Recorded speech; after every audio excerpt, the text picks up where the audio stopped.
আসসালামু আলাইকুম প্রিয় দর্শক ভাইরা, আজ নিয়ে আসলাম আপনাদের একটি ব্যতিক্রমী নিউজ নিয়ে। যে নিউজটি আসলে আপনাদের দেখলে ভালো লাগবে। আসলে আমি যে জিনিসটি দেখাচ্ছি একটি ঘাস, এই ঘাস চাষ করে আসলে অনেকেই স্বাবলম্বী হয়েছে। এই ঘাসটি আসলে গরুতে খুবই পছন্দ করে এবং কি যারা ফার্ম দিয়েছে তারা এই ঘাস বিভিন্ন সময় কৃষকের কাছ থেকে ক্রয় করে তারা মেশিনে ভাঙায়ে তারপরে গরুকে খাওয়ায়।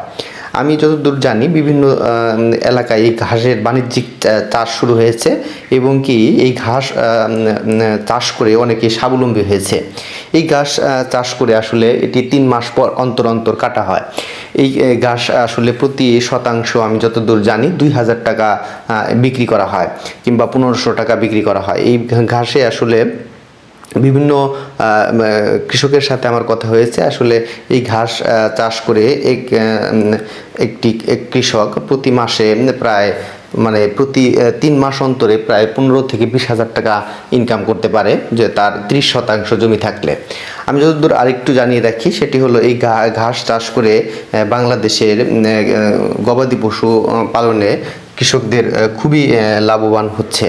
কারণ ঘাসের মাধ্যমেই গবাদি পশু পালনের সাহস অনেকে পেয়ে থাকে। কারণ আগের যে এই ঘাস ছিল না, তখন হাতে ঘাস কাটতে হতো কিংবা খড় ধানের যে ডাটা খড় বলে, সেই খড় খাওয়ায়ে গরু লালন পালন করত। আমি আর একটু যদি জানিয়ে দিই, সেটি হলো এই ঘাস আসলে বীজ পাওয়া যায় এবং এই বীজ পরবর্তীতে ঘাসের যে অবশিষ্ট অংশ সেটি বুনলেও আসলে এই ঘাস চাষ করা সম্ভব। বিভিন্ন উঁচু জমিতে কিংবা নিচু জমিতে যেখানে আসলে ফসল উৎপাদন খুব কম হয়, সেখানে এই ঘাস চাষ করতে পারেন। আসলে বাংলাদেশের বিভিন্ন পতিত জমি রয়েছে, এই ঘাস চাষ করে আসলে অনেকে অনেক টাকা ইনকাম করছে।